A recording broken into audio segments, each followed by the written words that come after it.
Hello and welcome to Briggspeak. I'm your host, Brigadier Rakesh Bhatia. In today's episode, we will talk about our neighbor in the east, Myanmar. We will talk about the ongoing crisis in Myanmar and a warning that India cannot afford to ignore. Sometimes the biggest danger is not a war being fought far away, but a slow collapse happening silently next door. That's what is unfolding in Myanmar, India's eastern neighbor, China's southern gateway, and a country that's now spiraling into civil war. So, in today's episode, we will unpack the history, the human suffering, China's role, India's risks, and why Manipur's crisis is directly tied to what's going on across the border. Myanmar, earlier known as Burma, got independence in 1948, around the same time as India. But while India built a democracy, Myanmar got trapped in conflict from the beginning. Ethnic groups like the Kachin, Karen, Chin, and Shan began fighting for autonomy. In 1962, the army seized power and imposed military rule. This lasted nearly 5 decades. But in 1988, a generation of students rose up in protest. The Uprising of 8888, named after August 8, 1988, saw hundreds of thousands demand democracy. The army crushed the protest, over 3,000 people were killed. From this movement emerged Aung San Suu Kyi, daughter of Myanmar's independence hero. She became the face of the democracy struggle and was kept under house arrest for years. In 2011, the army allowed a partial opening. Suu Kyi's party entered parliament. The West cheered, investments flowed in, but the army still controlled security and key ministries. Then came the betrayal. In 2017, the army attacked Rohingya Muslims in Rakhine State, the state which is bordering Bangladesh. Villages were burned, women raped, children killed. Over 700,000 Rohingyas fled to Bangladesh, and Aung San Suu Kyi, then state councillor, defended the army. This shattered her image abroad. Then in February 2021, the army struck again. Just before the new parliament was to be sworn in, they launched another coup. Suu Kyi and elected leaders were arrested. Protests erupted nationwide. The army answered with bullets. But this time, the youth did not just protest, they resisted. Young protesters fled to Myanmar's mountainous jungles. There, they trained with ethnic militias and formed People's Defense Forces, local guerrilla units. Together with rebel armies, they launched the Spring Revolution. Fighting now spans the country. The army controls cities, resistance groups hold large rural areas. The economy has shrunk by 25%. Over 3 million people are displaced. 10,000 civilians have died. And behind this chaos, one outside power is gaining, and that is China.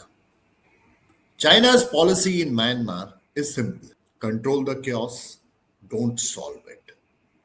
It supports all sides: the Janta, as we know, the military which is ruling the country, rebel militias, and even some democratic groups. Why? Because Myanmar offers China a 2,500 kilometer oil and gas pipeline that avoids the Malacca state.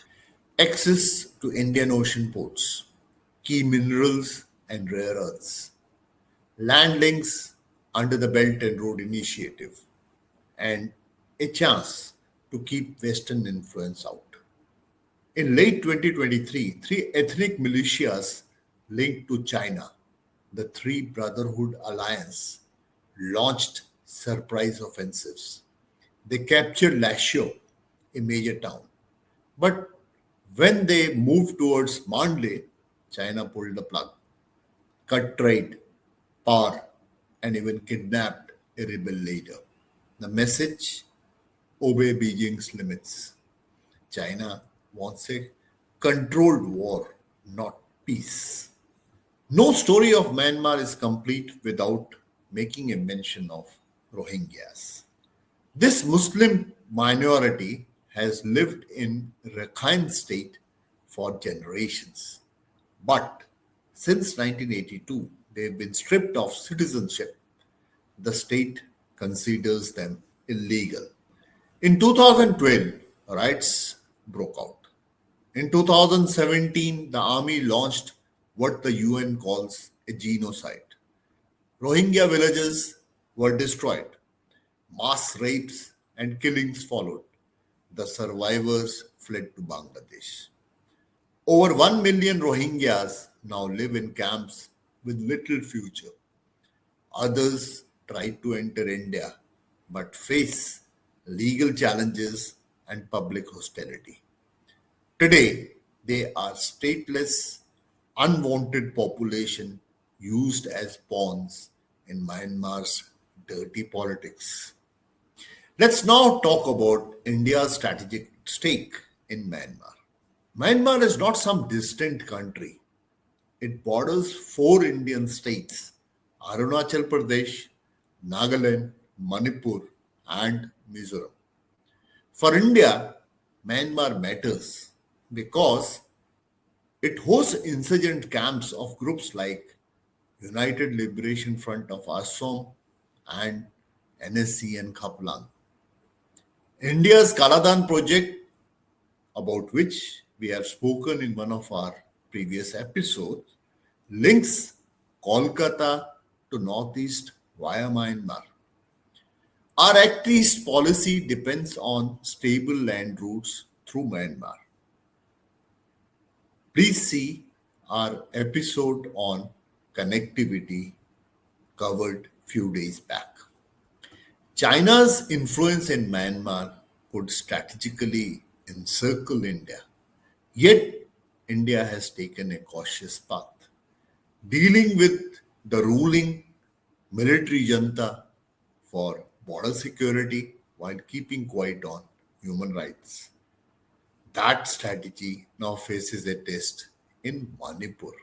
Manipur, with its beautiful hills and valleys, is now in turmoil. Ethnic violence between Métis, who are Hindus, and Kuki Zomi tribes, mostly Christians, erupted in May 2023. Over 130 people were killed. More than 60,000 were displaced. Entire towns were burnt. Internet shut down. The cause: a plan to give tribal status to Métis, which Cookies feared would lead to land grabs in hill areas. The state government, led by Mr. Biren Singh, who is a Métis, was seen as partisan. Cookies were accused of drug smuggling and sheltering Myanmar insurgents. Eviction in tribal villages increased. The administration lost trust. But this isn't just internal. The Kuki Chin Zomi tribes live on both sides of India-Myanmar border. So when Myanmar's Chin state was bombed by the junta, thousands fled into Mizoram and Manipur. Under the free movement regime, border tribes can cross without visas. But this system is now being exploited by arms smugglers, drug cartels, and even insurgents. Myanmar is flooding India's northeast with methamphetamine and weapons. Manipur is the first line of impact. The central government sent more troops, created buffer zones, but a political solution remains absent. Relief camps are overflowing. In Churachandpur alone, over 16,000 displaced live in tents, many without food, medicine, or safety. Diseases are spreading. As one tribal leader said, displacement may soon kill more than violence. This is the cost of ignoring what's happening across the border. What is the road ahead? Myanmar today is a lesson, a warning about what happens when democracy is crushed, how regional powers like China fill power vacuums, and how India's border states suffer when neighbors collapse. The West has moved on, China is taking over. If India stays silent, we may soon find that our eastern corridor is blocked, our insurgents are revived, and our influence has vanished. It's time India rethinks its Myanmar policy. Engage all stakeholders, not just the military junta. Push for humanitarian aid, especially in border areas. Defend our interests, but also stand for stability. Because when your neighbor's house is burning, you don't build a wall, you find water. Myanmar is not just a tragedy, it's a battlefield of power, identity, and influence. And India cannot afford to sit this one out. With this, I come to the end of today's episode. You're requested to please like, share, and comment. Keep working hard. Jai Hind.